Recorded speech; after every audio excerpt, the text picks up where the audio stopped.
Welcome to Deep Pockets by Petra Söderling, a conversation about governments, technologies, and innovation.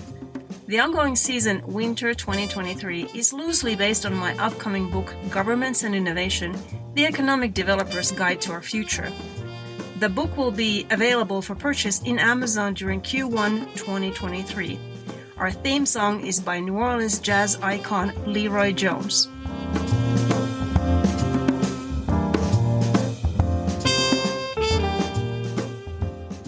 In my upcoming book, Government and Innovation, I'm looking at different ways local, regional, and national governments can use innovation to create long-term economic prosperity. Governments are unique industry players in the sense that they have superpowers. These superpowers include the ability to pass laws, collect and redistribute taxes, increase and decrease interest rates, as well as negotiate and funnel trade agreements between regions. I'm joined today by Ms. Gabrielle Gerbaud, the Executive Director of Minnesota Trade Office. The Minnesota Trade Office provides export assistance to Minnesota's manufacturers and service providers. Their programs and services focus primarily on assisting small and medium-sized companies across Minnesota industries, including medical and health technologies, agriculture and food technologies, clean tech, IT, IoT, and data management. Ms. Gerbaud has a double major from Boston University in economics and international relations. She speaks at least 3 languages fluently. Welcome to Deep Pockets, Gabrielle. Thank you, Petra. It's good to be here. Tell the listeners a little bit about yourself, your job, and what you're doing in the Minnesota Trade Office. And how did you end up where you currently are? And this is a question that I often like to ask my female interviewees because I believe in the power of example for younger women. If you can see her, you can be her. Well, Petra, I was born in a double cultural home. My father was French, my mother is Spanish. So the 3 languages, I only take credit for the English one. The other ones were given to me. With that said, I moved to the United States just to go to college, and I thought that was my last visit to the state because I started working in the Department of Agriculture, or what we call the Ministry of Agriculture in the government of Spain. From there, I went back to the dark side and I went into a big corporation, American corporation, wanting to open business in the EU. And that was the Thomson Corporation, specifically Prometric, a computer-based testing. And once after several years in this private company, I decided to have my own business. There is nothing like working for yourself to know how difficult it is to be a small business in today's world. And so I own my own restaurant and hotel in the middle of Spain, or after the north of Spain. It was a great adventure, just in case. My father is an architect, my brother is a chef, and my mother, she's a queen of PR. Therefore, it was the perfect tandem to have a family-oriented business. And then, it's going to sound a little bit cheesy, but I fell in love with an American and I moved to the United States. Reason why I'm in Minnesota. I just married a Minnesotan and I've been here 15 years. And when I arrived, I wanted to go back to corporate world and understand an American company in America, which was something I hadn't really been exposed before. And that's how I started in a big Fortune 500 here. Doing sales operations, logistics, and sales for Latin America specifically. And after 6 wonderful years at Polaris Industries, there was a chance for me to go back to my roots perfectly, like kind of the government base, but always in international. And that's when I found literally on a website, I found this opportunity for the trade office, the executive director, and I joined in 2017. And it's been a ride, let me tell you. I thought that trade was a boring topic, and let me tell you, it has been everything but boring. So that's how I am in the trade office. Gabrielle, oh my gosh, that is truly, truly fascinating. I love how you said the dark side when you refer to the corporate. Other people in the corporate would refer the public as the dark side, but it's wonderful that you have those both experiences. Okay, let's move on to your current role as the Executive Director of Minnesota Trade Office. What does that entail? Why do you think your work is important? And which parts of it do you personally consider the most critical ones? So the trade office is charged by the legislature to do 3 things, and we have 3 core competencies, or as I call it, 3 pillars. We help small and medium companies to export and to really guide them through that international adventure, because sometimes it is an adventure, especially when you're a small and medium businesses. So we help them all through the process. As you know, it's not enough that you have a service or a product. You need to be exportable. And that creates a set of questions and studies and kind of self-reflection you have to do as a business to see if it's really worth for you to be exporting. At the same time, we are the foreign direct investment agency attraction. So we make sure that if you are a company that wants to settle and to open a business in the United States, you choose us, Minnesota, as the best place to do so. And then we're the protocol office of the state, which I know we touch base a little bit in the next questions. But this is one of the fun parts of our job, actually, the one that we really like. And especially if you have a background like me in international relations and politics, it just becomes one of those sweet spots where you can really understand and think about, the international side of the state as really global, and to understand what is happening in the world all the time. Because let me tell you, whatever is happening on the other side of the world will affect you. Eventually, it will affect you and your economy and your programs and your initiatives, and from the macro to the micro, but it will definitely involve you at one point in time. So those are the 3 core competencies that the trade office has, which is a big job. Don't get me wrong. It looks like it's just a small one, but we have a set of great resources that I will also speak about them a little bit further. But thanks to a great team and a great devotion from the state to that international piece, that's why the trade office exists, and we hope to be here for much longer. I can totally relate as a Finnish American, also European American, as someone who has background both in corporate and as an entrepreneur, and how you're feeding, those learnings into your current work. That is really fantastic. Also the diplomacy side. I love that. Not many people would agree, but let's talk about that later. So yeah, Minnesota is a state within the United States of America. And we understand that the U.S. federal government sets the guidelines for international trade in terms of negotiating and signing international trade agreements, setting export limits to certain goods and technologies, etc. But there's a good number of things that states can do locally. So tell us, how does Minnesota create the strategies for trade? Do you start with the companies and their export needs? Or do you have a direction on behalf of the state to strengthen certain local industries internationally over other local industries? I don't want you to put any of your local industries down, but just asking for those strategic guidelines. Or does it start with the target regions in Europe, in Asia? So what kind of networks do you have around the world, and do those influence in your strategies at all? Well, that's a very complex question, but let me put it this way. There is an understanding of the global situation in the world that will always be changing, as you can imagine, with what we're seeing today. Who would have told us that a few years ago we will have a full war in Europe? So that is going to have some effect. Who would have told us that there will be a COVID? So being really in tune with what is happening globally at all levels, and that understanding of the different cultures and how they're dealing with their own issues, that is kind of the umbrella of what we do, everything. However, as a state, we only have so many things we can do. But the way, and when I was thinking about this question, when you just told me, it feels like I'm going to give you my secret sauce, but it's not really a secret sauce because we're a public agency. So therefore, everything that we do is public. But, it all starts with an analysis of information that we get. And where do we get those information from? We have certain sources that we literally combine to make the best decision or to make the best recommendation on what are the next steps that the state should follow. So we have the trade data. We have a great team of experts that analyze the trade data by month, by quarter, by year. We see the trends. We see the geographies that are kind of declining or increasing in exports, or the trade that we're doing. We see the products. So we try to understand why are there these peaks in some products, or is it really an increase over time that will make a difference in the future? So that's kind of the pure trade data. We have also a connection with the small and medium enterprises on a monthly basis, on initiative basis, that really tell us what they need. We know it from the certificates of free sales that we provide as a state. We know it from different grants that we provide. So we see where they're doing with those monies that we kind of match. So we understand where they're spending their time and their efforts. Then we also follow the industry trends. they're worldwide industry trends, but at the same time, we need to understand what happens in Minnesota and how it affects our state. Not all the industry trades are going to be completely game changers for our state, but some of them will be. Then you have our diplomatic partners. I mean, our diplomatic partners are telling us constantly what is happening in their country, in their region, so we can take into account what they're doing and how we can apply it to us, and vice versa.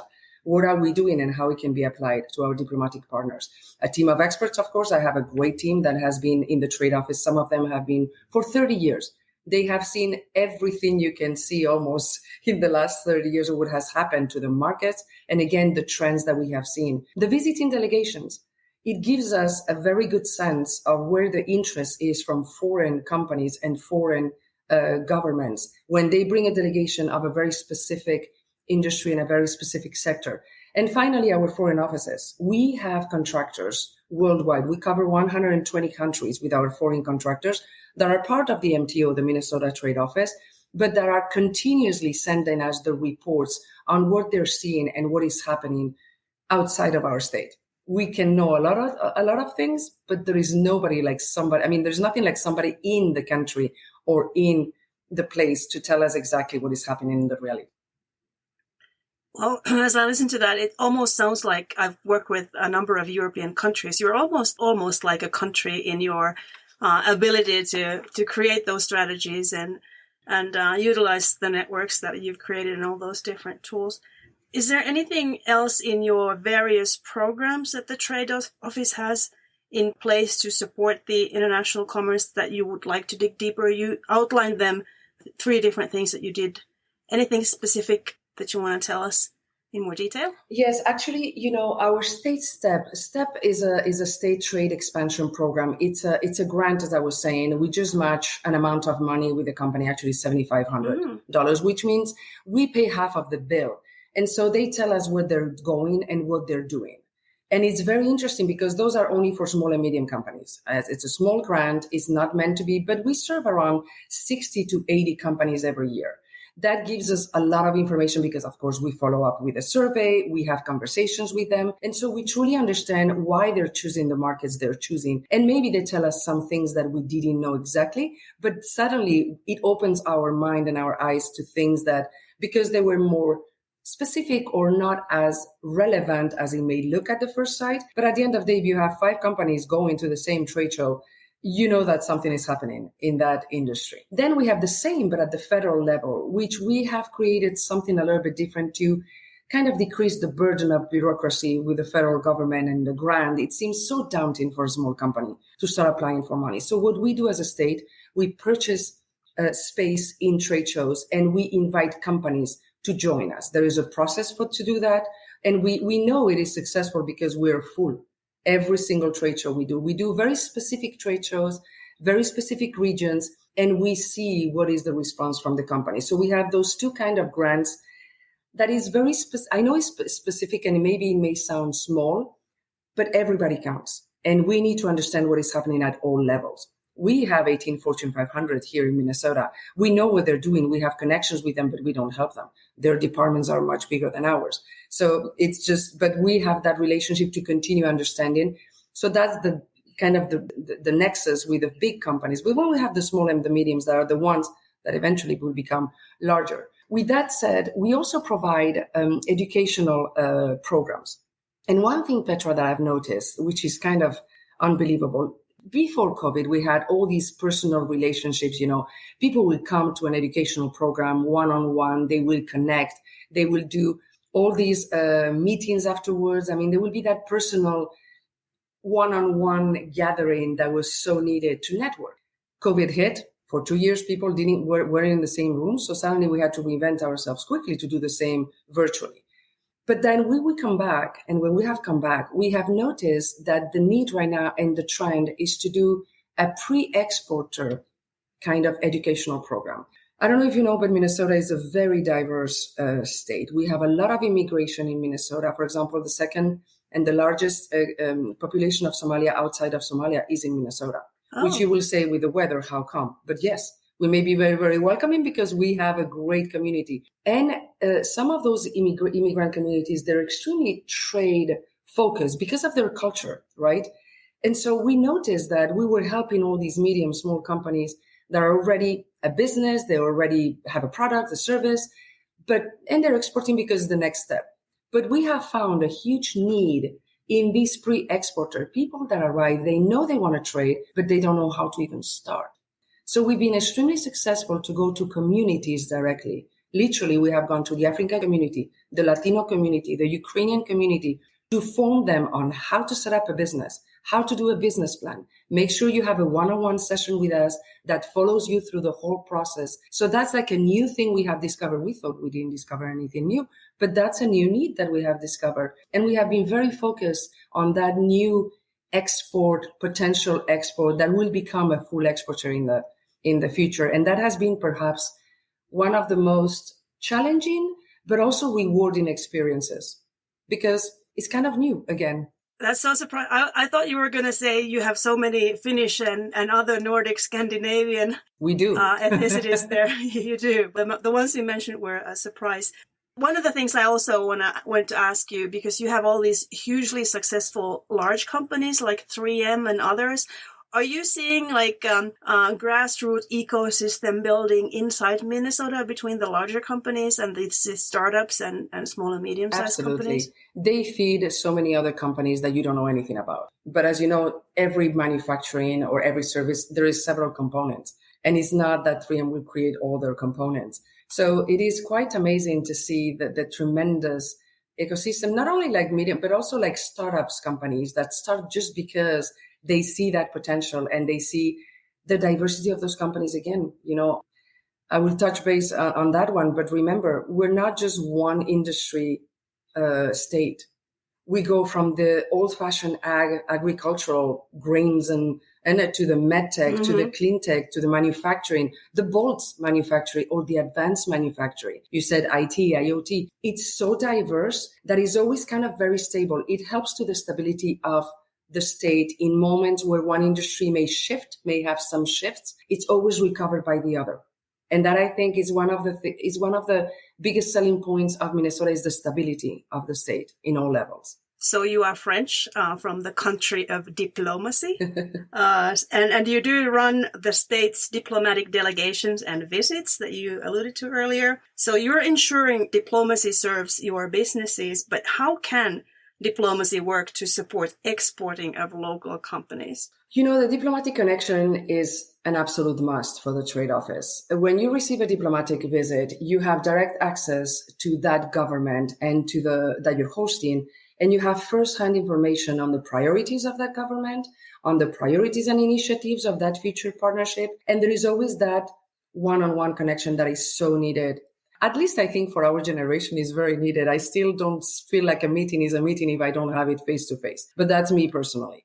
But, you know, the same happens on the other side when the governor or one of our principals or the highest levels of the governor visits another country and another government. Those relationships and those conversations, they really open doors for other companies that are coming with you when we organize missions, for example. And I can touch base on the mission to Finland and how it started, because it was all because of a diplomatic meeting that it all started. And how you develop from there. It can be through a signature of an MOU. It can be just through a commitment to partnership on certain areas that you are strong or your partner is strong and you just want to learn, or you want to make sure that at least your businesses have access to those different connections that at the end of the day, they're going to be key in anything you do at all levels. When I was talking about the Finland connection, well, remember that President Niinistö visited Minnesota in 2017. Yeah. Then we had elections, then we had COVID, so it was a little bit complicated. But the next thing, it was for us to visit Finland. We couldn't, but then we had Minister Skinnari coming and visiting with Ambassador Hautala. We signed an MOU, and let me tell you, a month and a half later, we were in Finland with 50 companies just creating those connections, not only thanking the great investments that we have from Finland in Minnesota, because that's another part of the diplomacy. It's great to get the business and it's great to root for your state, but you can never forget how important it is, the fact that that government or that area has put all the confidence coming and investing in your state. And that requires a diplomatic thank you, if you will, to make sure that they are appreciated and they know how much they mean for the state and for Minnesota. Absolutely. And if there are any fans of the Viking series, you also met with the actor Jasper Päkkönen from the Vikings. I think it's the only time I've done a selfie in my life. That's wonderful. Okay, let's move on. This is a tough question for you. It's about money. So the theme of this podcast is how governments have the tools to boost innovation in their regions so that taxpayers will eventually receive a return on their investment. What can you tell us about the annual budget for Minnesota Department of Employment and Economic Development? And how much do you think of this investment is being returned back to the Minnesotan taxpayers?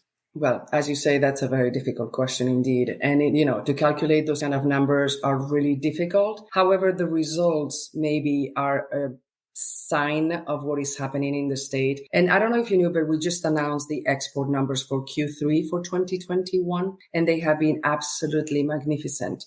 I mean, they have been a high record of $7.3 billion, which we've never done anything like this. And I said 2021, but it's 2022, obviously. And, at the same time, you look always at the three pillars, as I was saying at the beginning. So on one side, your exports are record high. That means that we're doing something right as a state in general, right?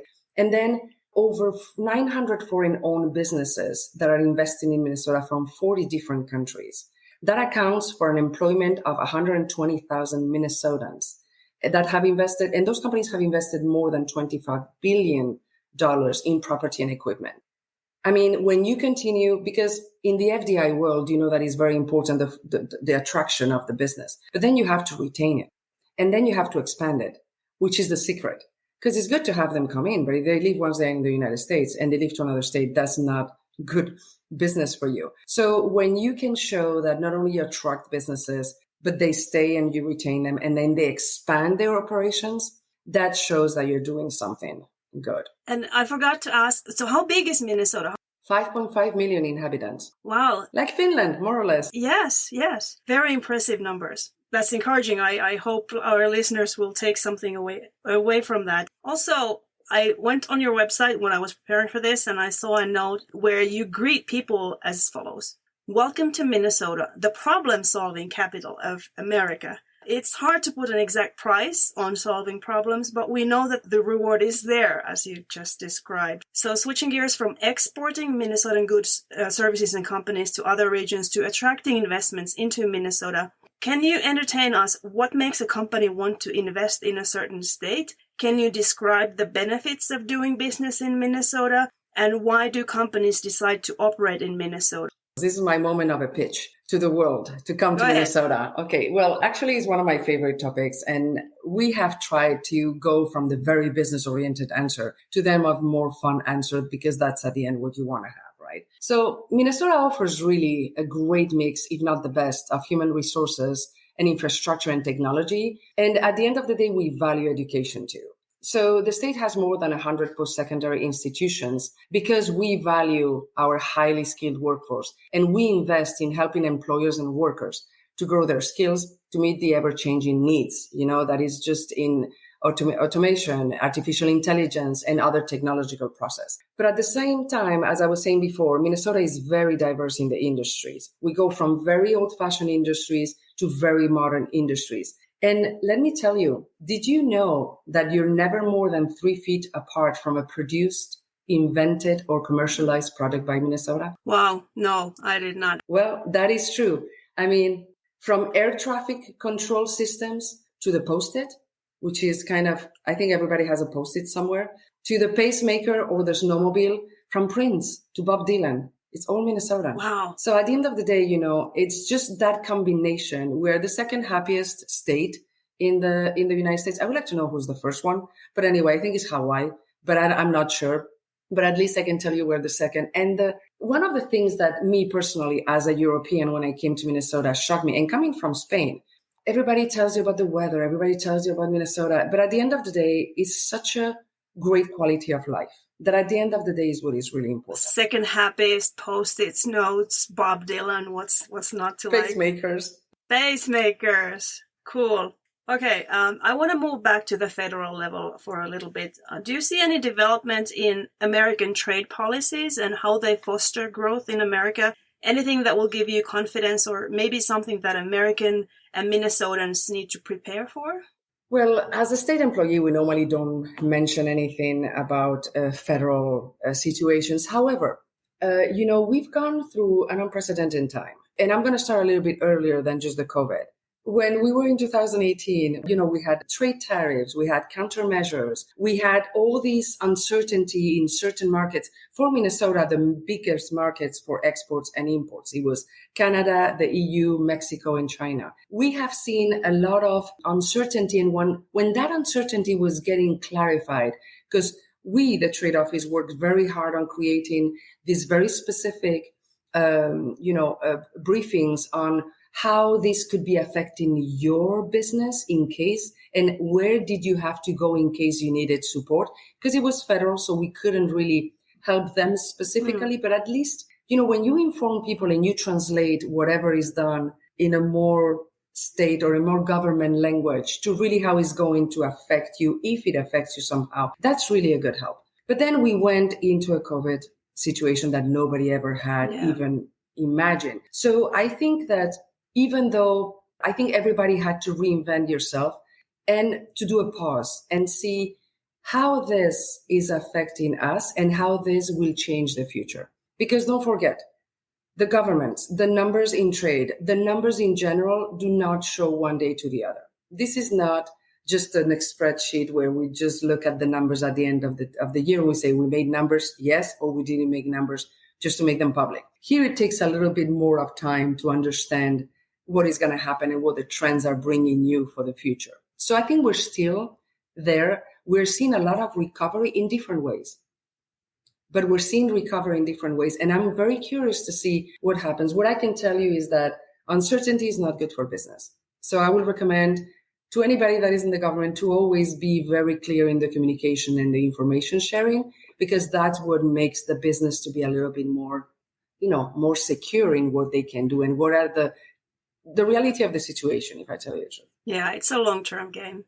Mm-hmm. So you have different tools to alleviate uncertainty from the companies. One of the things that you do utilize in Minnesota is something that you call the foreign trade zones. That's part of your trade policy. So for the listeners, these are practically international free trade zones within Minnesota that will help companies to store goods, repackage materials, assemble products, manufacture, or even re-export goods without paying customs duties. However, customs duties are also a way to collect taxes. So how do these foreign trade zones first came about, and how do you see them benefit the state? Well, we're a manufacturing state, so definitely this will help. How many times have I asked a company, do you export? They say no, but do you sell to Canada? And they say yes. And they don't consider that an export because it's such natural, right? And so that naturality, I think, wanted to be translated to any company that is really manufacturing and putting components together, that will have an easier way to do it than to have a full department just doing paperwork every day. So I think that it is true that those taxes are not reflected, but you have to look at the long term. Having an FTZ means investment in your own state. And at the end of the day, it's just another tool to help business thrive in a state like Minnesota. And there are three. You always are near an airport. You always are near a port because you have to be. You're near a rail, big station. And I think it just shows the maturity of your market in export because you need it in order to survive and to be more efficient. Yeah, and I'm sure you've made the math as we heard your great numbers before. Okay, we're approaching the end of our time, but I have one last question, and this is a fun one. The MTO, your office, also serves as Minnesota's Office of Protocol, ensuring that the state's interactions with foreign delegations and dignitaries are conducted with appropriate diplomatic etiquette and cultural practices.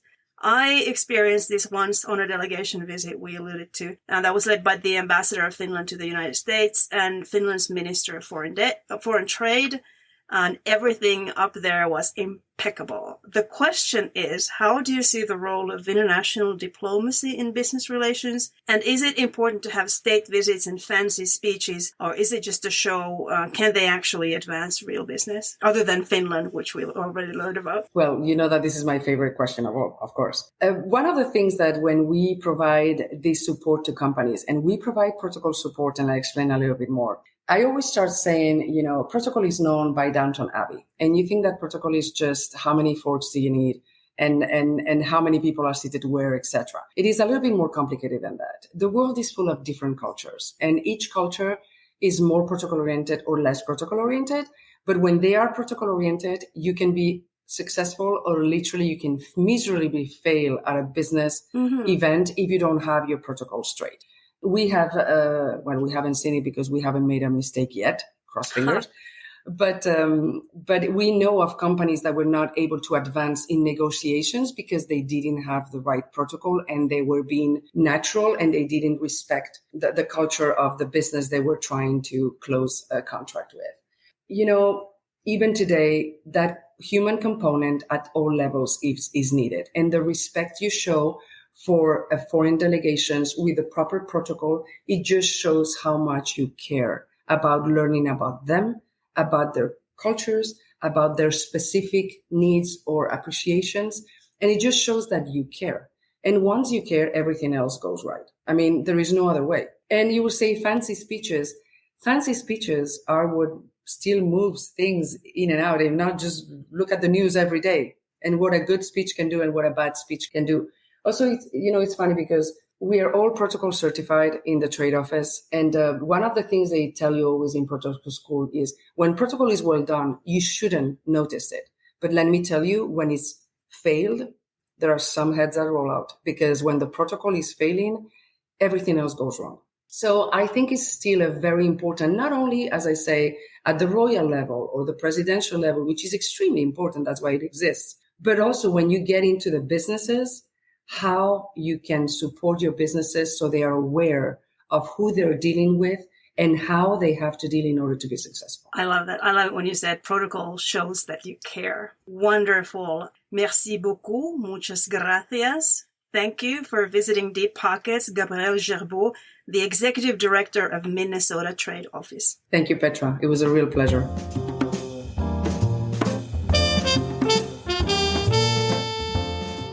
You've listened to Deep Pockets by Petra Söderling.